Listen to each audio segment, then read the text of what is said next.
There's more calories from fat than protein in chicken these days. It's just absolutely extraordinary. Never too late to start eating healthier, never too late to start moving. The good news is we have tremendous power. The vast majority of death and disability is preventable with a healthy enough diet and lifestyle. Today's guest, Dr. Michael Greger, isn't just a physician. He's a force of nature in the fight for better health and a sustainable planet. From exposing the dangers of mad cow disease to building the renowned nutritionfacts.org, Dr. Greger has spent his career challenging conventional wisdom about food and advocating for a whole food, plant-based diet. Kids these days, thousands of commercials, breakfast, candy, cereal. Why isn't there ads for kids for healthier foods? It's not because we want to make kids sick, but we want to make money. The single most important decision to make about death and disability for ourselves and our family is what to eat. Permanent weight loss requires permanent dietary change. He's testified before Congress, taken on billion-dollar industries, and written multiple best-selling books including How Not to Die and How Not to Diet, which have changed the lives of millions. In this episode, we dive into the science, the skeptics, and the passion driving Dr. Michael Greger to change how we eat and live forever. Whatever goals you have in life, you need good health. It's never too late. Same healthy behavior at age 80, you're not going to get the same beneficial effects. We want to start as early as possible. We're going to get all that benefit. Any amount of exercise is better than none. How bad alcohol consumption in your diet and your life and your longevity? Everyone agrees that heavy drinking during pregnancy, and binge drinking, bad ideas. But Welcome to Success Story. I'm your host, Scott Clary. The Success Story podcast is part of the HubSpot podcast network. HubSpot not only supports the show, but they support entrepreneurs. That's why I'm such a huge fan of HubSpot. And I'm very grateful for HubSpot for supporting the show because they help entrepreneurs. And as a fellow entrepreneur, I know it takes a lot to grow your business, a lot of audience attracting, a lot of sales, a lot of marketing, a lot of lead scoring, a lot of channel management, a lot of content, a lot of long days, late nights, a lot of weekends, a lot of wishing there was an easier way, but there is. With Breeze, this is HubSpot's new collection of AI tools. It's easier than ever for marketers, for entrepreneurs to attract audiences, to increase leads, to score customers, and to close deals fast, which means pretty soon your company will have a lot to celebrate. Visit HubSpot.com/marketers to learn more.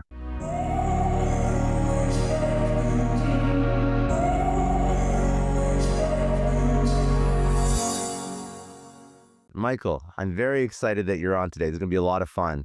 I think even before we pressed record, I asked, what's the thing that you want to get out of the show today? And I think your answer was absolutely perfect. And I think that we just start there. So if you could just sum up all of your life's work in one sentence, in a couple sentences, what would that be? well, it's that we have the power. One needn't make drastic changes in one's diet and lifestyle. It's not all or nothing, right? Even basic, common sense behaviors like daily exercise, more fruits and vegetables, not smoking, not being overweight, can mean, living a decade longer, right? And it's never too late.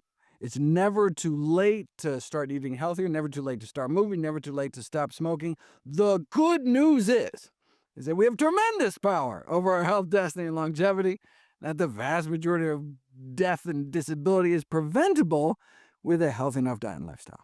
So where do you think people get health and wellness wrong? Where do you think people get confused or frustrated? Because you ask not just the people that teach it, you ask 5 people what their diet is and you'll get 5 different answers. And they'll be very dedicated, almost zealot-like about their answers. So why is that? Well, it's because it's big business, right? So the food industry, talk about, selling something that people need, something perishable, something they need every day, multiple times a day. No wonder, the processed food industry is a $1 trillion industry globally, right? And so there's just a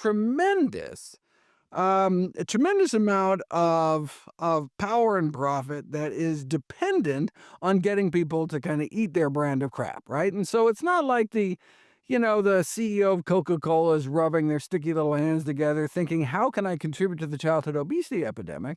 They are thinking, how do I best contribute to, next quarterly profits for my shareholders? And the moment they do anything else, they'll be kicked the hell out and brought in other. In fact, I just finished a book on Ozempic, and there's this amazing story about Pepsi. the head of Pepsi, they brought in a new CEO, and the CEO was like, we're gonna started a brand of like more healthy products, or they didn't call it more healthy. They called it like, I don't know, there's something like, less benign, won't kill you as much product. And they lost, in the next quarter, they lost $300 million. Ah, and it was the former CEO that did that, of course, emphasis on former. I mean, so it's just like, it's not about conscience or good or bad. It's just like, this is how the system works, right? It's a bottle of brown sugar water is pure profit. In fact, it's taxpayer subsidized sugar. Right, so we make sugar artificially cheap, and so then it's like sugar and water, and so, oh my God, you spend it for like a few bucks a bottle. It's like all profit, right? So like the worst thing you want to sell is something like produce, right? Fruits and vegetables, right? It goes bad. It rots on the shelf. It's perishable. You want a snack cake that sits on the shelf for a few months. That's how you make money for your stockholders. So it's not like there's some vast conspiracy. It's like, well, let's not sell sweet potatoes. But the reason you're not going to see an ad for sweet potatoes at the Super Bowl, it's just no money to be made. In fact, even a sweet potato grower is not going to put an ad on TV for sweet potatoes because it's not branded. They'll just buy their competitors' sweet potatoes or something. Like, the whole system is set up to reward the selling of this, ultra-processed crap. That's where the money is. And so, so unfortunately, people just aren't, are you bombarded all day by ads for fast food and candy and junk food? Or are you bombarded all day with, Swiss chard advertisements everywhere you look? Oh my God. I mean, it's just that's, I know. I mean, kids these days, thousands of commercials for, breakfast candy cereal, kind of marshmallow, fluorescent. What are we doing?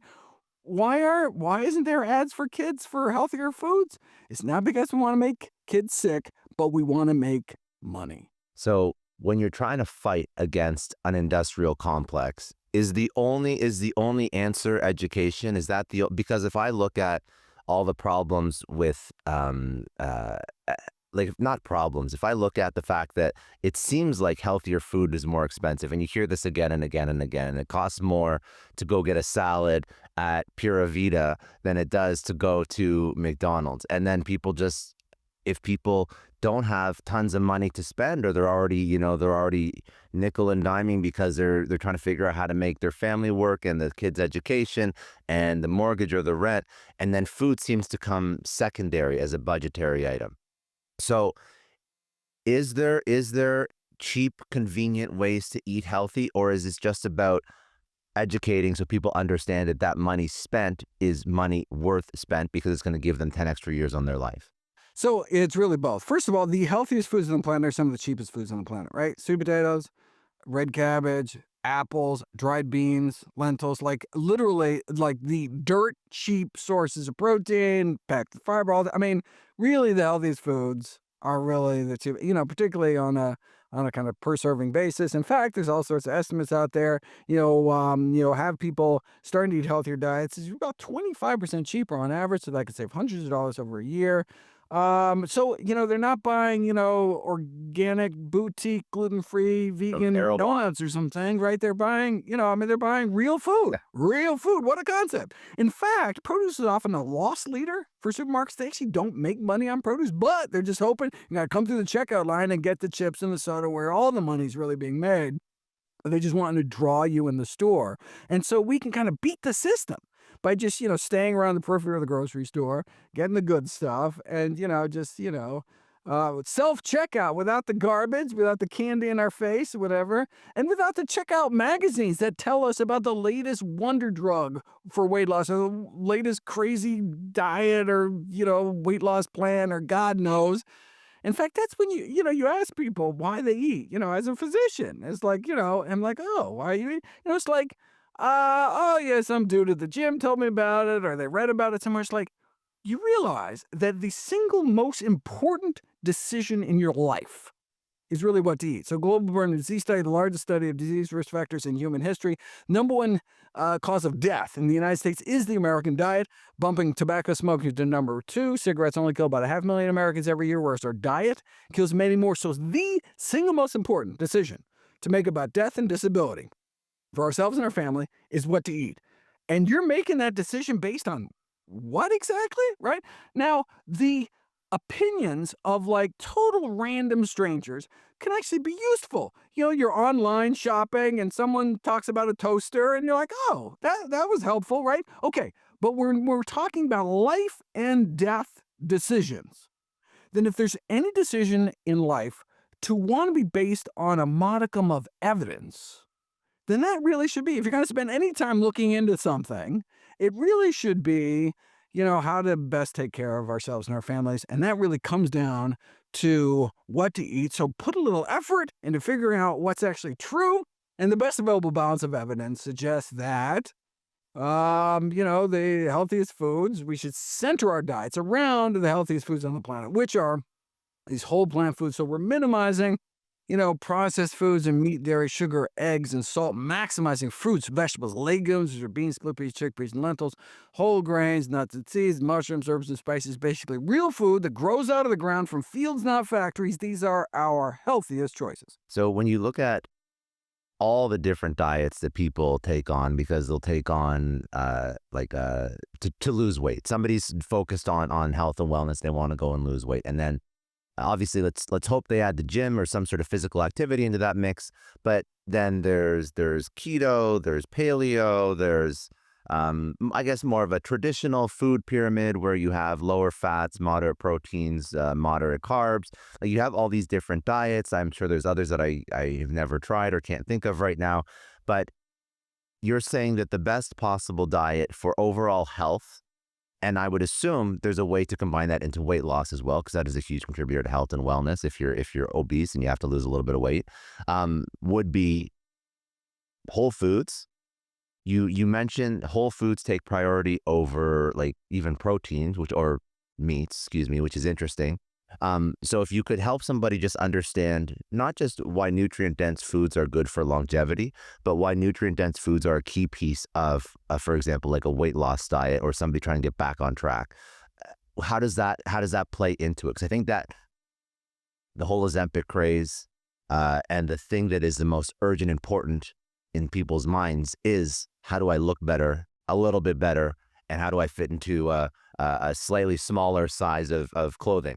Regardless of whether or not that should be their main priority, because I think longevity is a pretty damn good priority as well. That's the reality that people deal with. That's why people jump on these fad diets. Yeah, diets don't work by definition, because going on a diet implies at some point you're going to be going off a diet, right? Permanent weight loss requires permanent dietary change. Healthier habits just have to become a way of life. And so if they're going to be lifelong, you want them to lead to a long life.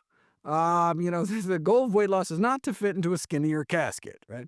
Thankfully, the good news is that the single best diet proven for weight loss just so happens to be the safest, cheapest way to eat for the longest, healthiest life. And that is a whole food, plant-based diet shown in the broad study to be the single most effective weight loss diet ever published in the peer-reviewed medical literature that didn't restrict portions ever. So the most effective diet also happens to be the healthiest diet when it comes to longevity. This is the diet that every single blue zone centers their diets on. There's been over 150 dietary surveys in the world's longest living populations. They all center their diets around these whole plant foods, eating about 95% plant-based and centering the primary protein source as one of the legumes, beans, split peas, chickpeas, or lentils. And so when you look at all the different diets out there, I know that you don't like low carb diets or no carb diets. I know that that's something that you don't subscribe to. So if you look at the ratios of legumes, that's the majority of your diet. How do you think about the other pieces? What are the healthier carbs, carbs come from legumes as well, but the healthier carbs and the healthier proteins? Like, are you including rice? Are you including potatoes? I guess sweet potato. Are you including any kind of meat at all? And if so, what meat would be the best to fit into that perfect ideal diet? Yeah. No, I'm so glad. It really has to be like, the food industry, the processed food industry, loves talking about macros. Why? Because they can make you any kind of junk food you want. You want low-fat junk food? Boom, Snackwell cookies. You want low-carb junk food? Boom, we got that. You want, ironically, paleo junk food? Oh, we'll give you that too, right? The one kind of junk they can't make is real food. right? They just can't make money off of it. So they don't want you to talk about foods. They want you to talk about macronutrients because or they want you to talk about nutrients, right? That's why Fruit Loops has 13 vitamins and minerals, right? Right on the cover, right? Right? As if eating marshmallows for breakfast is the way to get the only way to get your 13 vitamins and minerals. But okay, so it's not. So look, I mean, carbohydrates can mean kidney beans or jelly beans, right? I mean, you can't just talk about are carbs good or bad, right? Protein could be, pork rinds, or could be, fats could be, Crisco, trans fats, or walnuts or something, right? And so we have to talk about food, right? That's what we eat. We don't eat nutrients, we eat food. Okay, so when we talk about foods, the healthiest sources of protein are legumes, but also whole grains, nuts, and seeds can contribute. We're looking at 0.8 grams per healthy kilogram body weight, which is the official recommendation of the National Academy of Science. In terms of carbohydrates, the healthiest, again, whole plant foods are the healthiest source of all three classes of macronutrients. Where are we going to get our fats? Ideally, mostly from nuts and seeds. Where are we going to get our carbohydrates from? We are going to get them from whole grains. Sweet potatoes would be great. White potatoes would not be a good source. No.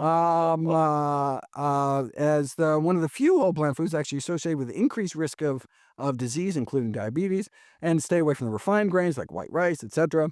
And so now in terms of meat, right? We should really try to eat primarily plants, but not necessarily exclusively plants, right? A plant-based diet is really just about maximizing the intake of the healthiest foods, right? As a physician, these labels like vegetarian or vegan, that just tells me what you don't eat. I mean, do you actually eat vegetables, right?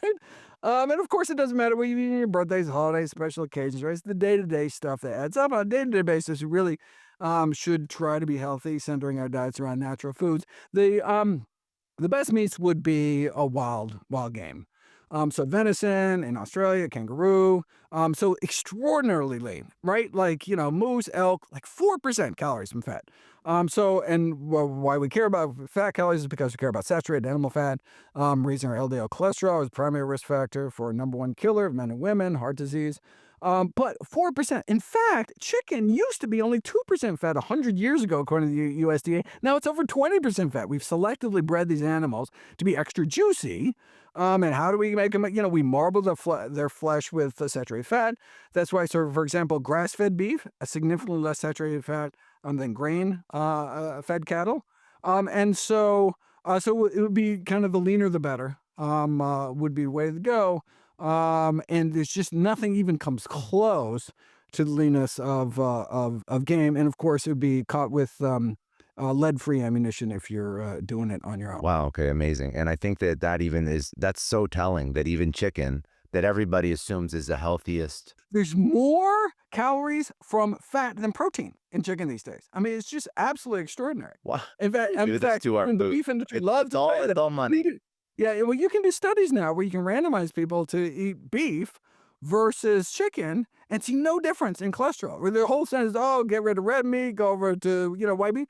No, because you can get a leaner cut of beef than you can actually get, eating a thigh or something. So yeah. So yeah, if you can find it, something like grass-fed beef is probably the easiest. It's not, I mean, that's not close to wild-caught game, but in terms of, what you can find out there. Not everybody's going out with lead-free ammunition and hunting their own thing. They're just trying to. Although there's farmed venison. Yeah. I mean, so they actually, you should, I don't know, you could probably buy it online. I don't know. But the point is, you have to learn and you have to do your own research, because the things that are marketed to us as healthy are definitely not always healthy. I'm very curious, because you've written both How Not to Die and How to Age. How Not to Die and How Not to Age, excuse me. Not How to Age, How Not to Age. When you compare those two ideas, what to you is the difference between not dying and not aging? Yeah, it's interesting. So if you do autopsies of centenarians, those that lived to over 100, this is a survey of 13,000 autopsies. In every single case, death was from disease. Even though they appeared perfectly healthy before dying, their doctors were like, oh, clean bill of health. If you actually cut them open, every single one died from disease, and most commonly heart disease, which is the number one killer of those, younger than that. And so if death is from disease, then, why wasn't my book, How Not to Die, all you need as an anti-aging book? Because it was just, first half of the book is just 15 chapters, each of the 15 leading causes of death, talking about the role diet may play in preventing, arresting, reversing each of our top 15 killers. And so it's like, well, then, if you check off the boxes, what's the problem? Well, it turns out the single greatest risk factor for many of these diseases is actually aging, such that even if all cancer were cured overnight, we would only increase average lifespan by about 3 years. Why? Because if one age-related disease doesn't kill you, another one will. The only reason you died from cancer, you didn't die from a heart attack, is because you died from cancer first, but you were going to die, next month from a heart attack anyway. And so, yes, having high cholesterol can increase your risk of having a heart attack as much as 20-fold, but an 80-year-old has 500 times the risk as an 18-year-old in terms of heart disease. And because aging affects so many different diseases, if we slow down the aging process, then you can, instead of playing whack-a-mole with each individual disease, you can reduce your risk of kind of age-related diseases across the board, which are many of our leading killers. So when you it's sort of all of your work and all the teaching is really just like you're eating whole foods, you're trying to slow down your aging, you shouldn't have the food contributing to you dying quicker, God forbid. But when you look at people like, for example, Brian Johnson, who's doing everything under the sun to reverse aging, what percentage of all the stuff that he does actually slows down aging versus if you just ate a whole food diet? Well, so one thing he does is eat a plant-based diet. And so, that's one of the things that's actually evidence-based. And then he just tries all sorts of crazy crap that doesn't have any, evidence base. And look, good for him, right? It's kind of interesting experimental data, kind of as a guinea pig. I certainly wouldn't do half the things. Someone just told me he just did plasmapheresis. We basically remove all the liquid portion of your blood and replace with albumin water or something. I was just that is nutty. That's what you do when people are dying from some horrible, Yeah, poison. I think I saw that on his Instagram. It was absolutely wild. Absolutely amazing. That someone would do that voluntarily, but it's he's doing it for science. God damn it! And okay, I just don't want people to go out there and necessarily follow in those footsteps until we can actually prove something is useful. But no, he is doing some things that are just, that really are consistent with the longevity literature. He just kind of takes it an extra step too far, kind of beyond the evidence base. But that's how we learn new things, is we kind of go beyond the evidence base and kind of try things out. But go ahead. I have another question for you, but go ahead. I'll ask it after. Yeah. No. So I don't want to, what I love is that he's interested in it. He actually cares about his health. He's actually doing something about it. And we can definitely, I don't think we have to go get that obsessed. But just the fact that he wakes up every day and says, how can I,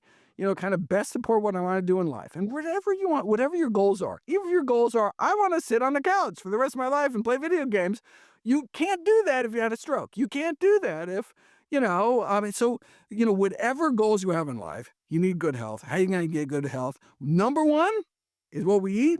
Number two is cigarettes. Sedentary lifestyle falls about, I think, number 7 down on the list. But there's certainly so much of it is really within our control. And that's really the good news. And I think that's people underestimate the power of diet and lifestyle to actually affect disease. This is both patients and physicians alike.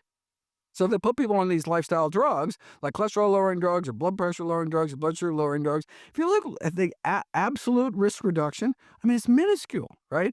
You have someone at high risk for heart disease, have already had a heart attack, trying to prevent another heart attack. Over the next 5 years, they take a high-dose statin drug, reduce their absolute risk maybe 2.5%. So there's 1 in 67 chance that they would actually benefit from the drug. And so on an individual scale, it's you're going to be the 1 in 67th person. But of course, on a population scale, these drugs save thousands of lives, very important, etc. But it's just if you knew how little these drugs are actually helping you, then you might put a little more thought into what's raising your cholesterol in the first place. which is saturated fat, trans fats, dietary cholesterol, lack of fiber. And so eating healthier, we can kind of treat the underlying cause of these diseases so you don't have to take drugs every day for the rest of your life that don't even work very well. I just want to take a quick break and thank the HubSpot Podcast Network for supporting Success Story for the past few years. Now, the HubSpot Podcast Network has other incredible podcasts like My First Million. Now, if you are an entrepreneur or you are ready to turn your entrepreneurial dreams into millions, you have to listen to My First Million. It's a show that is revolutionizing business podcasting. It's hosted by Sam Parr, Sean Purry. This is a HubSpot Podcast Network original. It brings you unfiltered conversations with self-made millionaires who actually tell you how they did it. If you want to learn how Alex Hormozi built his fitness empire or how Sofia Amoruso turned Nasty Girl into a fashion phenomenon, these aren't just success stories. They're the blueprints for your own journey to the top. Each episode breaks down the exact strategies and hidden opportunities that you can use right now. Don't just dream about your first million. Learn how to make it. Listen to My First Million wherever you get your podcasts. Well, I think that's so two thoughts. So first of all, the Brian Johnson experiments and whether or not, I mean, he's doing so much and there's no evidence to back any of this up yet. But I think that the concern I have with him is somebody looks at him and they're like, well, I don't think that I want to do that stuff, and I don't want to remove my plasma, and I don't want to measure my nighttime boners every night and whatever the hell else he does. And then they're like, well, you know what? Longevity is not for me. That's not a good message. When he's like, I spend X million dollars per year, then all of a sudden it removes the average person from thinking that they can do any of the things that he does because it's financially not viable. It's the things that they do outside of just being way too expensive. It's just weird and uncomfortable for the average person to even think about doing that. So then they just throw up their hands and they don't do anything. That's it. That's the takeaway from Brian Johnson. I think for 99% of the population, even though he's doing good work, the average person sitting at home is going to be like, well, you know what? That's insane. So you know what I'm going to do? I'm going to jump on drugs. I'm actually worried about that in one aspect with the aging book, right? 13,000 citations. This is this massive tome, and I'm afraid it's going to intimidate people out of making those basic, simple, common sense lifestyle behaviors that actually do most of the heavy lifting. So you can get 80% of the way there just by not smoking, eating more fruits and vegetables, you're not being overweight. And daily moderate intensity exercise. And so that's 80%. Now look, if you want to work on the last 20% or the last half percent, like Brian Johnson, oh my God, go for it. That's great, right? But, people think, oh, longevity's not for me. You're saying not smoking's not for you? No, it's like these really basic things can really get you most of the way there. And so, in fact, that's how I conclude the book. I talk, okay, let's take a step back. Let's get it's real the basics. That's what we care about here. We don't want people to throw up their hands and kind of eat whatever crap's put in front of them and stuff. And then if you want to get into the nitty gritty of skin creams and all the whatever, fine. I'll go there. There's tons of stuff out there, but if you just want the basics, it's really, nothing fancy, nothing expensive. It's like walking 20 minutes a day, that kind of thing. Talk to me about, because we just highlighted how inefficient drugs are, which is actually also scary because that was sort of my second thought. If drugs have such a low success rate, then you're giving people this false sense of security. Right. No, in fact, it has what's called a licensing effect. And so if you give people, in fact, you randomize people to so-called vitamins or placebo, and you tell people, and they're actually both placebos, but if you tell people they're eating vitamins, they actually eat worse foods at a buffet, at an all-you-can-eat buffet that's being secretly filmed, than if they didn't take the quote-unquote vitamins because they feel like, oh, I've done something good for my life. I'm going to have an extra serving of pudding or something. It's just that's just human psychology. And so it's oh, high cholesterol, no problem. I'll take a drug. That's bringing down. Okay, it's good that it's bringing it down and reducing your risk. But, that's in addition to treating the underlying cause, so you can dramatically reduce your risk. Because look, it's number one killer. There's nothing more important than getting our LDL as low as possible. You can do that. You can do that with drugs. But you can also do it with diet and lifestyle. And exercise and everything else you recommend. And it works even better, right? Yeah. The diet works even better than these drugs. in terms of maintaining and having, this panoply of effects, not just, the same diet that lowers your cholesterol and your blood sugars and your, blood pressure. The heart healthy diet is a lung healthy diet, is a liver healthy diet, is a kidney healthy diet. It's the same diet, right? Because any diet, obviously, that opens up arteries, improves blood flow, obviously going to help all the organs of the body get rid of waste, get oxygen, nutrients.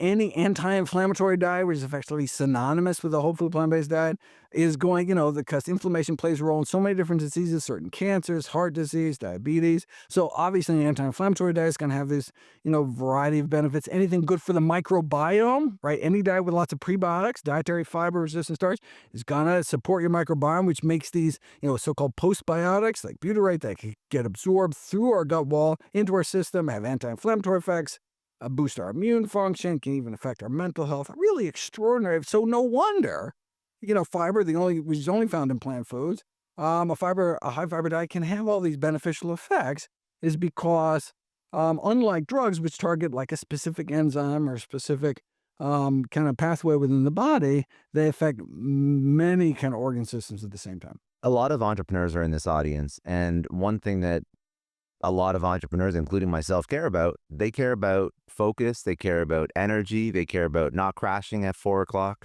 So I think the answer is on the on the low end, just over caffeinating, and on the high end, nootropics and other drugs to try and focus and feel like they can always be on and be optimized.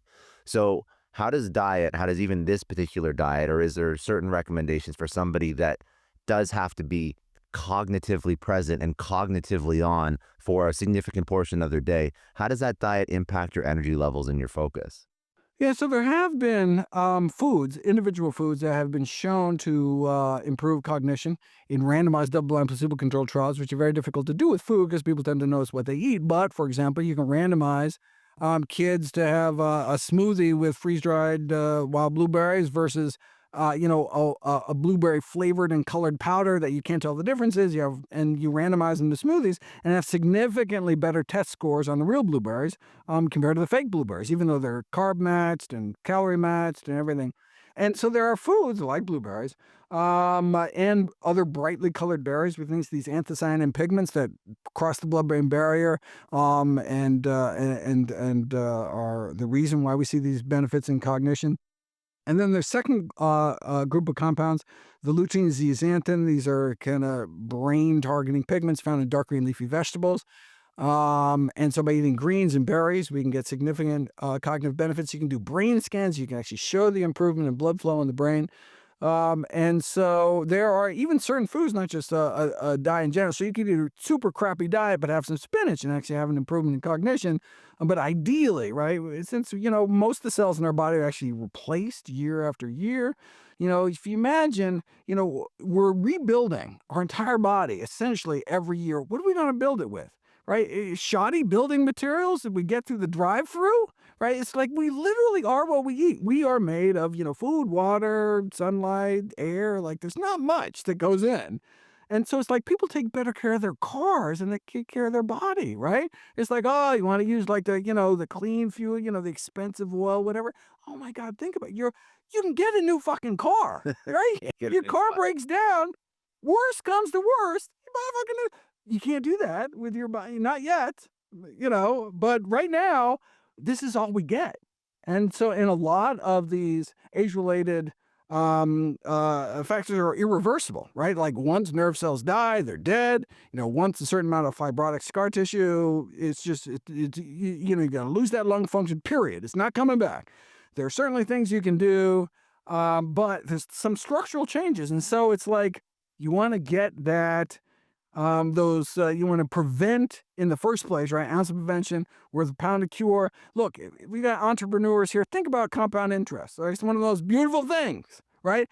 Compound interest works with health too, right? The same healthy dietary or lifestyle behavior made at age 20 or 30 or 40, the benefits accrue over time. So yes, it's never too late to start eating healthier, but the same healthy behavior at age 80, you're not going to get the same beneficial effects. We want to start as early as possible, and we're going to get all that benefit. And yeah, so I mean, that was going to be one of my questions. So when you start this diet, it doesn't matter what age you're at. Have you seen or even talk about some stories about if somebody follows the type of diet that you're prescribing kind of to a T, what are some of the effects that you've seen in people's lives with their health, their wellness, their cholesterol levels, their like what are the markers of anti-aging that you've actually seen when somebody adopts this kind of diet? Right. One needn't need go to anecdotes, right? We actually have these blue zones, these 5 blue zones of exceptional longevity around the world. We have up to 10 times the rates of centenarians. So we can see how they live. So we have these active people. In fact, I'm just speaking 2 weeks. Loma Linda, which is the only remaining blue zone left. All the others have been, replaced by KFC and but there's one remaining blue zone on the planet. That's the Seventh-day Adventist in Loma Linda, California. The longest lived population in human history that's been formally studied. And going to, go speak there. So we actually have real living people, right? So they have, a centenarian surgeon there at the medical center, right? I mean, that is crazy. Like, still working every day. And that Like, this is the diet that they're eating. This is the diet that they're Oh, and so right, yeah. so this is the diet. Yeah. So yeah, so they so they eat it's interesting. Not only do they eat plant-based diets, but they also practice this kind of early time restricted feeding, which may play a role in their longevity. So lunch lunch tends to be the biggest meal of the day. They're shoving as many calories earlier in the day as possible. If you're skipping any meal, you should skip supper, not breakfast. Just because of our chronobiology, our body's better able to deal with junk in the morning. The exact same meal in the morning causes less accumulation of body fat than the exact same meal, same number of calories eaten at night. Lower triglycerides, lower blood sugar. So earlier the better. And so that may be one of the many things contributing to their. And I'm also just curious for the last bastion of blue zone in the in the world, how does this group in California like what why is there no shitty food in this area? Like what was the thing that Yeah, no, that's interesting. That's a fantastic question. So all the other blue zones in the world historically have been in isolated place, mostly islands, or in the case of Costa Rica, this hard to get to archipelago. So basically, they couldn't get junk. They couldn't get tobacco. They couldn't get sugar. They couldn't get junk food. And so they're forced to God damn it, we actually have to farm and stuff. And so, 70% by calories of the Okinawan diet, sweet potatoes. They lived on a vegetable-based diet, sweet potato-based diet, right? Most of their protein was from soy, a few servings of fish a week, but 98% plant-based diet, a second longest living population until all of a sudden, they now it's actually the fattest prefecture in Japan, some of the worst public health statistics, more fast food joints than anywhere else because they basically westernized their diets. And so that's what happened with all the blue zones is they finally had access to everything we got access to, and they're like, bring it on, baby. And so the difference, what the difference in the Loma Linda blue zone is they have this religious conviction. The Adventists have interpret the Bible that their body's a temple. And that they are doing good things for God if they take care of themselves. And so part of their religion is a healthy diet and lifestyle. And so that's what keeps it, even though they're surrounded by the same junk everybody else have, their faith keeps them eating healthy. And so that's how they're able to stick with it. But, whether or not, regardless of your faith, you can still treat yourself well. And they just show that even in today's modern world, you can still remain healthy if you just, put some effort into it. you don't love supplements, and I understand why. I think supplements are probably full of a lot of filler and garbage that people don't even realize they're putting into their body. Are there any supplements? First of all, we can talk about, outside of what I just mentioned, why supplements are so bad. I'm sure you have a lot of thoughts on that. But are there any that are any good at all, or is it all garbage? Unfortunately, it's kind of the supplement industry is so poorly regulated. It's really kind of the Wild West out there. And so you do studies of what's actually in many of these supplements. Often they don't have the ingredients actually listed on the label, and that's like best case scenario. Sometimes they have banned drugs or blah, blah, blah, particularly in the weight loss arena and kind of sexual performance arena, just tainted by all sorts of contaminants that you don't want, if it has anything active at all, blah, blah, blah. Okay. But there are some third-party certification. For USP certification, for example, they, don't accept ads or kind of any money. So basically, if you have something that's USP certified, then what's in the bottle is what's on the label. Doesn't mean it's good for you, right? But it doesn't mean it helps, but it's just telling you that it's like truth in advertising. And so that's what I encourage people to look for. And so there's lots of, depending on who you are, alcoholics or pregnant people, there's all sorts of things that specific circumstances where you need specific supplements. But in general, probably the one that most people need is vitamin D, the sunshine vitamin. People get inadequate sun exposure. Think about it. We evolved running around half naked in equatorial Africa. And we're just not meant to wear clothes or be inside all the time or live at these crazy latitudes, such that most people get inadequate sun exposure. If you get enough sun exposure, you don't need to take any supplements whatsoever.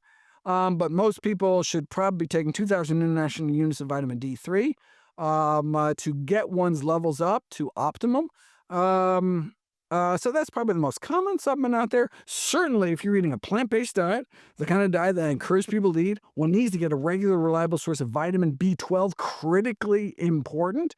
And you can get that with vitamin B12 supplements or vitamin B12 fortified foods. And you just mentioned something too. You mentioned alcoholics, and obviously you don't want to encourage alcohol to that level.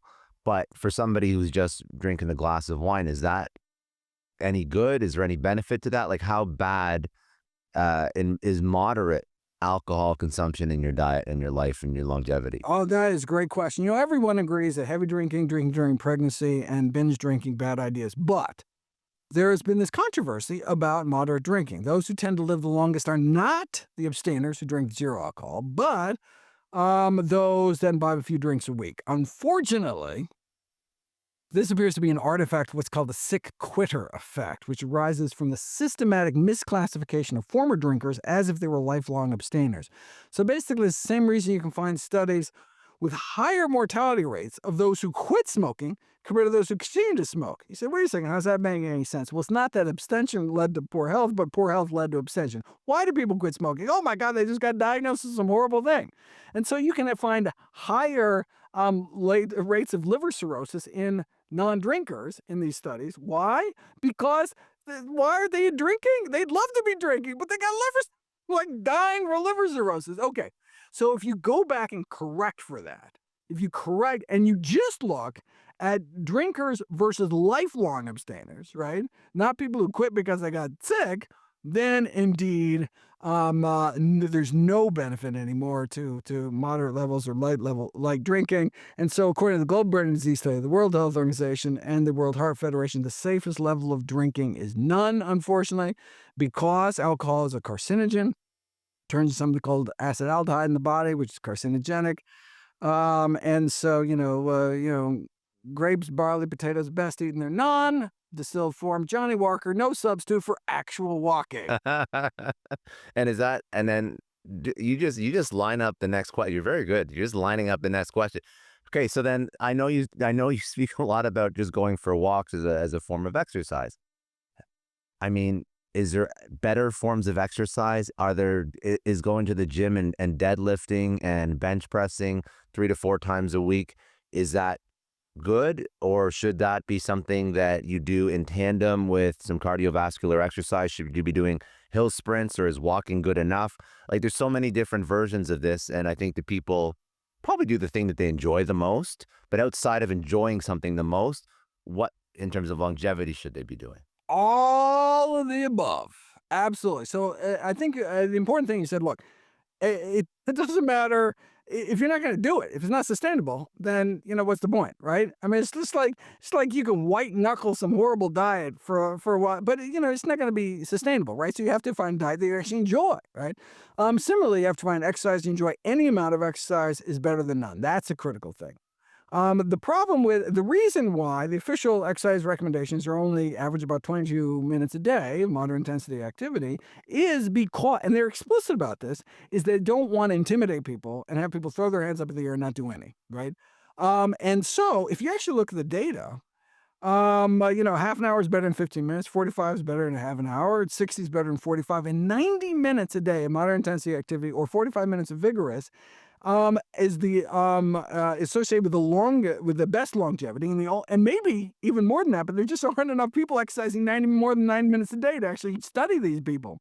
But we have studies with increasing benefit up to at least 90 minutes of moderate intensity activity a day. And so I think we should just tell people the truth, right? It's the same thing with diet. They try to soft pedal that, we don't want to, get to, but look, tell people the truth, but emphasizing that any is better than none, even just eating more fruits and vegetables, regardless of what you're eating, can be beneficial. And again, even as little as 15 minutes of walking, which is like 4,400 steps a day, associated with lower risk of premature death. I mean, the overall health benefits of exercise are absolutely overwhelming. Not only increasing muscle mass and strength, balance, mobility, decreasing risk of falls, but that's just the beginning, right? Exercise can improve cognition, can enhance mood, can treat depression, improve artery function, erectile function, insulin sensitivity, overall quality of life. And so the recommendation is combining strength training, resistance exercise with aerobic exercise, and also balance training as the third component, which is critically important, particularly later in life for preventing falls and breaking bones. I want to take a second and thank Range Rover Sport for supporting today's episode. Now, let's talk about tools that match your ambition, that match the ambition of everybody who's listening today, who has taken risks, who has up-leveled their personal, professional development, who has tried to build their own thing. Everybody listening gets it. There is a moment when the thing you're trying to build, the challenge that you're taking on, it finally starts to take off. There's like this rush of excitement and possibility, and that feeling that you get when you get behind of the wheel of a Range Rover Sport, because we've all had that perfect drive when the road, the car, and you're all in perfect harmony.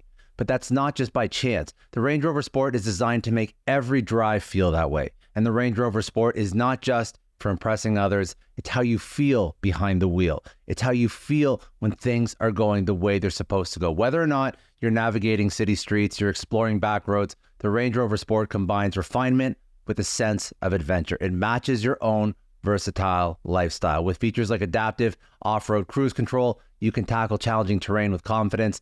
The dynamic air suspension always makes sure you get a smooth ride. It responds to road conditions for optimal performance. So from daily commutes to weekend getaways, the Range Rover Sport is ready for whatever you have planned. It's more than just a vehicle.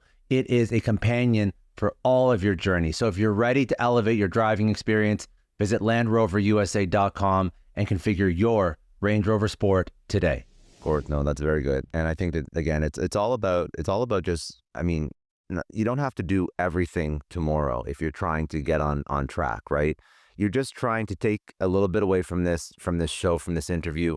You're going to go to the gym, or you're going to go walk for 30 minutes, and you're going to stop buying shit at the grocery store that's in packages and boxes, and you're going to spend more time. Love it. And then I think that's really, because I think that people get overwhelmed. I see it. I come from a sports background. If you are in sports, you're kind of in like health and wellness and nutrition already, but I come from like a sports background, not a medical background. And I think the biggest, thing that I've seen with people trying to get back into the gym is they don't go for a year, then they bust their ass January 2nd, and then they're in so much pain that they don't go again for a year. Yeah, screw that. Exactly. So it's all in moderation, and I think that that's probably the healthiest way to build new habits. Is we're not talking about habit formation, but if you really want to build new habits, you can't be burning yourself out day zero, or it's never going to stick. Yeah, it doesn't matter what you eat tomorrow or next week or next month. It's like, what are you going to eat for the next few decades? And same thing with exercise, right? It doesn't matter how much you exercise tomorrow, right? It really is, how can I incorporate incorporate exercise as a daily habit. And so it's like, look, if all I'm able to do this, it's better to do that if you can keep it up day by day and then just add on it later on. And it's like, okay, how about we just have healthy breakfast, right? Let's just have some, oatmeal and berries and nuts and whatever. Okay. And let's just start there. And then the rest of the day, God knows, things get crazy. Okay, fine. Or just like, okay, before every meal, I'm going to have an apple, pear, whatever. Let's do water for beverages, whatever. These little things can have huge impacts on our long-term health if we're able to stick with it. And so you could argue, well, no, it would be much healthier if you went all in. Only if you stuck with it. If you went all in for one day and then gave up, then you're gonna, It terrible health. doesn't make a difference. If you do it for one day for the next 70 years, you're still going to be eating garbage or not living the life that you should be living. Yeah. Yeah, no, absolutely. Yeah, yeah. So I'm so glad you made that point. Now, look, some people's psychology is different. Some people really are kind of all in, all or nothing kind of people and really crave that kind of look. If I'm going to do it, I'm going to go all, like the Rich Rolls of the world, people like that. Okay, fine. But I think for most people, going at whatever pace is necessary to keep it up is probably the best idea. Tell me about your daily dozen. Tell me about these things and why they're so important. Because I mean, you're always talking about whole food diet, plant-based diet, but specifically these dozen items, why are they so important? Yeah, so the first half of How Not to Die is the 15 chapters and the 15 leading causes of death, but I didn't want it to just be kind of a reference book. I wanted to be kind of a practical day-to-day grocery store kind of guide. And so that's the second half of the book, where I sent my recommendations around the daily dozen checklist of healthy activities, or foods or activities, kind of the healthiest of healthy. So not just like fruits and vegetables every day, but berries every day, the healthiest fruits, dark green leafy vegetables, the healthiest vegetables, cruciferous vegetables, the broccoli family vegetables, have unique compounds not found anywhere else within the food supply. And there's some nutrients like vitamin C found very broadly throughout the plant kingdom. So you can basically eat anything and get your vitamin C, but there's specific, so a tablespoon of ground flax seeds every day, because lignans, these anti-cancer founding compounds, basically only found in flax seeds. If you not get flax seeds, you're not going to get these. Take a quarter teaspoon of turmeric, the best beverages, how much exercise to get every day. Really just kind of inspire people to include some of the healthiest of healthy habits into their daily lives. It's available as a free app on iPhone, Android, Dr. Greger's Daily Dozen. It's just kind of a checklist to just kind of track your progress over time. And, and so and just to remind people, it's like, oh, I didn't eat any legumes today. I really should, I'm going to put some hummus on something, or throw some beans in my pasta or whatever. And so, just kind of this aspirational guide to, think about some of the health. How can I make this meal healthier? Oh, I can throw some pumpkin seeds on top. All right, cool. Well, that's it. I mean, like that's kind of just like dovetailing off what we just spoke about. It's like, how do you start thinking in the right way? That's really it. That's really it. And this is thinking in the right way, but also strategically about some things that are really going to have a major impact on your health. Right. So if there's just a few things, right? If there's just a few things you can do, like let's cut out soda. Let's cut out the processed meat, the bacon, ham, hot dogs, lunch meat, right? There's colorectal cancer risk, the trans fats. Let's just add the berries, the beans, the greens. I mean, just some little things to add, little things to take away. That'll take you a long way there. What is the most dangerous, widely accepted health advice that you wish people did not believe? Oh, God. Oh, well, there's so much just batshit crazy stuff out there. But in terms of dangerous, I mean, it can be batshit crazy too if it's not helping. It's well, I mean, probably by definition, anything that's dangerous is probably batshit crazy. There's all sorts of, I did a series. Well, certainly there's a lot of supplements that are bad that cause liver toxicity. There's this black salve stuff that people use for skin cancer, burns holes in people's faces, doesn't actually do any good, blah, blah, blah. I mean, things that are just literally killing people. Well, I just did a series of videos. Oh, I just did a thing on blue-green algae, right? Aquafos. This Klamath Lake blue-green algae. It's like in green drinks and green protein powders, and they added everything, makes it, and the stuff is toxic, right? And it's just like, it's amazing to me, but it's just like, it's a marketing thing. Like they didn't actually look to see if this is good for you or not. They're just like, oh, people will love it if it looks this color or whatever. these are huge companies though. They don't, I mean, Yeah. Oh my God. Yeah, totally. Totally. And they're making tons of money because people don't, it's all about marketing, not about evidence, right? I mean, it's just like, what does the label look like? Right. And so, oh God, there was this whole food, plant-based delivery company, I think called Daily Harvest. And and they were doing some great products. And they were like, "Oh, we're gonna make lentil crumbles," which is kind of like a ground beef substitute, but it's like all whole foods, great. But they wanted to make it high protein because, of course, people have this obsession about protein, as if people are dying of protein deficiency. And so then they added taro flour because they didn't want to add protein powder because that's like not a clean label ingredient, right? They want to add whole foods. So they had this what's called taro flour, which is some South American seed that they just grind up and use the germ. Okay. Oh, thousands of people got sick. Hundreds of people got hospitalized. This stuff has this toxic compound in it. And but they just wanted to have things look good on the label as opposed to just like, wait a second, has this thing ever gone into the food supply before? And so FDA, after 3 years, finally pulled status, and now it's illegal to use this. But it's just like, what were you thinking? It's crazy. Well, I think that the scary part is you just mentioned FDA 3 years later. I mean, that means for 3 years, people thought this was a fully viable food they could consume. It was generally recognized as safe. And guess who gets to label a new food or new compound as generally recognized as safe? The company themselves. We put the company in charge. If you want to introduce something new into the food supply, it has to have generally recognized as safe status. Who determines that? The FDA? No, the company themselves. We give it up to the company and just let the company determine it. And then, yeah, they may get sued later, but whatever. But it's just like, talk about foxes in the hen house. Right, you get these recalls only afterwards. But yeah, that's after people already got sick. Shouldn't things be determined to be safe before we feed it to people? In fact, just in California, they just signed a law that by 2027 we're going to get rid of red number 3. Finally, it's banned everywhere else, civilized in the world. Can't get rid of the potassium bromate, which is used as a dough conditioner in breads. Again, banned elsewhere. Its stuff is toxic. Red number 3 causes thyroid cancer.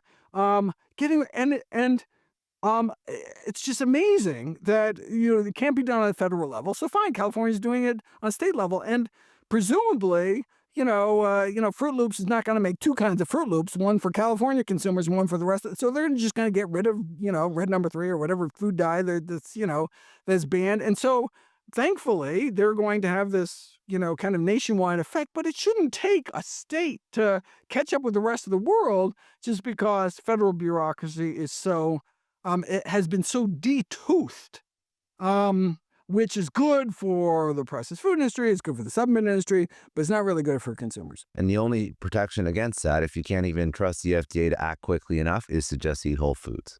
That's really it. Because if somebody like this, like you mentioned before, this company that was including this toxic ingredient, and it took 3 years for the FDA to say this is no longer any good. I mean, it's just like playing roulette, and I don't want to be like fear mongering, but it's like playing roulette with what you pick up off the shelf, which is super stressful for people. Like, nobody wants that thought in the back of their head when they go shopping. And it shouldn't be the case, but And the food industry is like, yeah. It's this additive has been shown to be safe. Yeah, until it's not. So remember aspartame? Aspartame has been on the market since 1981, I believe. And just recently, it's possibly carcinogenic, right? And finally, there's enough data. So it's like, but it was like decades on the market, thousands of different products. And so, yeah, it's safe until it's not. And so it's like, maybe we should, be a little bit more careful. have this kind of precautionary principle, Yeah. where it's almost kind of like guilty till proven innocent, right? There's some new chemical being added to the food supply. Like, maybe, let somebody else eat it for a while so we know it's actually safe. Or not eat it at all. Not eat it at all. Like, some of these ingredients, like red numbers, some of these food dyes, literally have no benefit other than to just turn the food's different colors to mimic That's how you make strawberry Pop-Tarts without strawberries, right? Because you have artificially flavored and colored. But it's just like, it's just being used to kind of fool the consumer to mimic real food. Why not just eat the real food in the first place? I agree. The last thing that I mean, you could probably talk about a million things because there's so many there's so many questions that people have about their health and wellness, but I think that you've really pointed them in the right direction, at least just to get started. The last thing that I think is if you can just touch on this gut health and probiotics and how does that play into everything? Because I hear everybody talking to me about gut health and it's so important for all these health factors, and it gets rid of all these different diseases. And just tell me about how somebody should consider gut health in their wellness regime, what foods they should eat. Is it as important as, it seems like it is? Give me a rundown.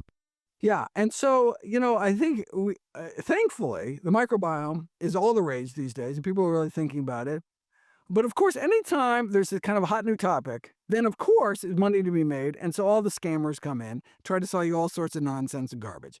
And people, they dip their toes into this, see all this nonsense and garbage and be like, oh, this microbiome thing, oh, it's just all overblown, scammy stuff. But no, I mean, there's the reason why there's so much interest is because it has this important fundamental role to play in our health. We used to only think that dietary fiber, which is a primary prebiotic, which feeds our good gut flora, like lactobacillus, bifidobacteria, our good gut bugs eat fiber.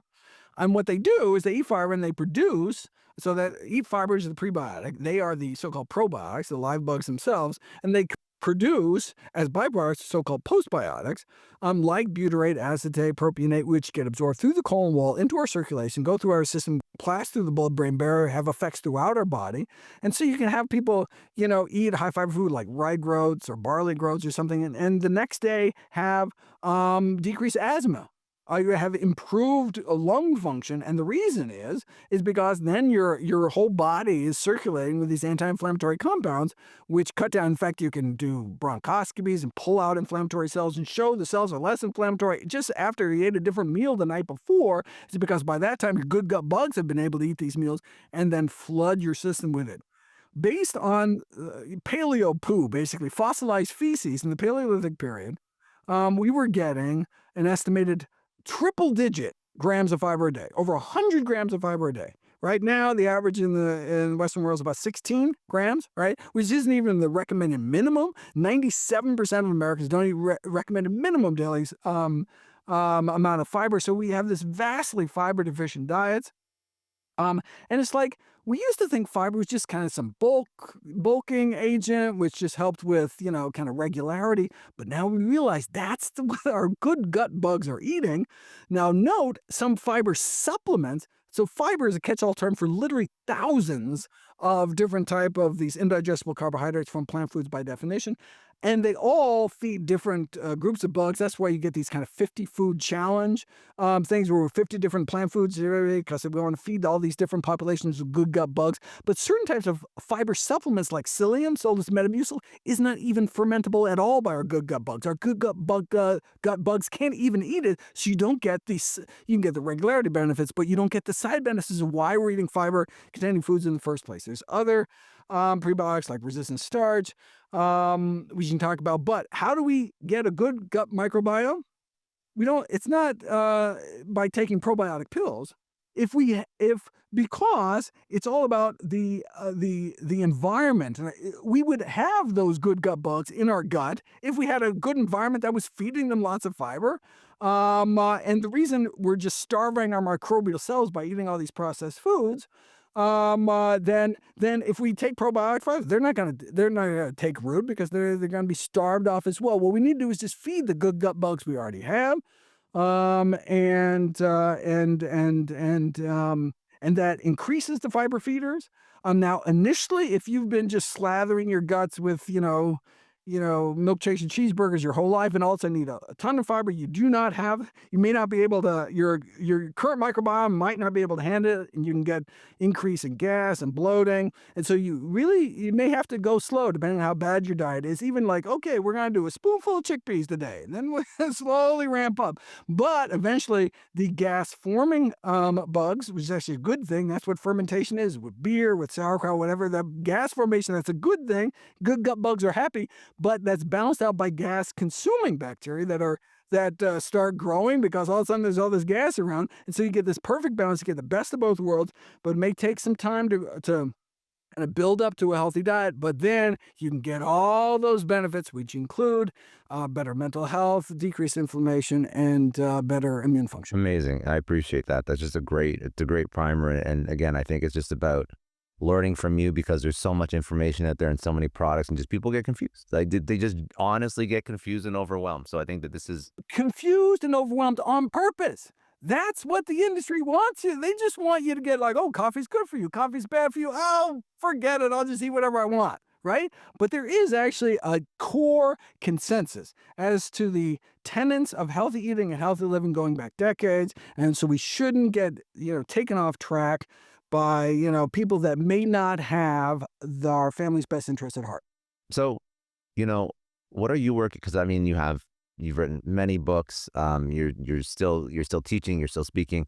So, if people want to, first of all, connect with you and sort of go down the rabbit hole and pick up your books, obviously you can get them on Amazon. But what's your social? What's your website? But also, or even your YouTube, but also, what are you working on next? What are you researching next that people should be excited about? I encourage people to go to nutritionfacts.org, where you can find all my info for free, all my videos, has my contact information there as well. I just finished a book tour for How Not to Die. My next book is How Not to Hurt on lifestyle approaches to pain management.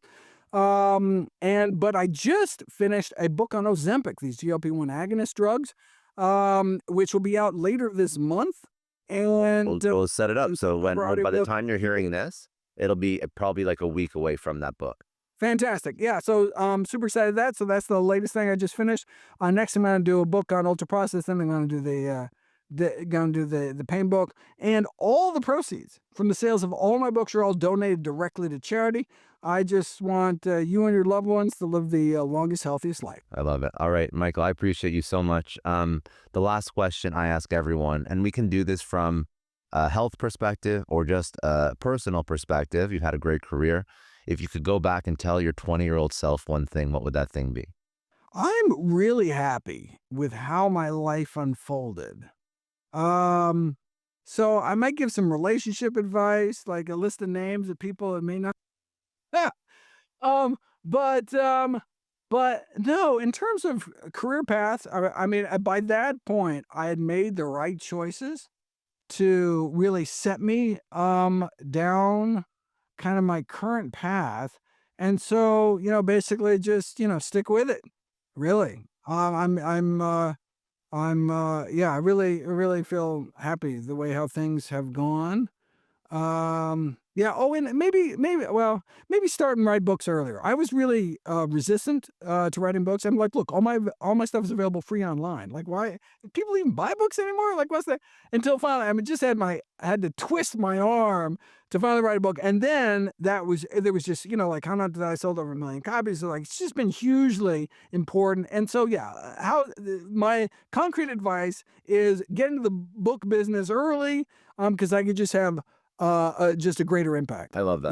Getting on the New York Times bestseller list just like has like a credibility or whatever it is, but that just like all my work was just taken more seriously, and I should have just, instead of just remaining online for over a decade exclusively, start cutting down trees.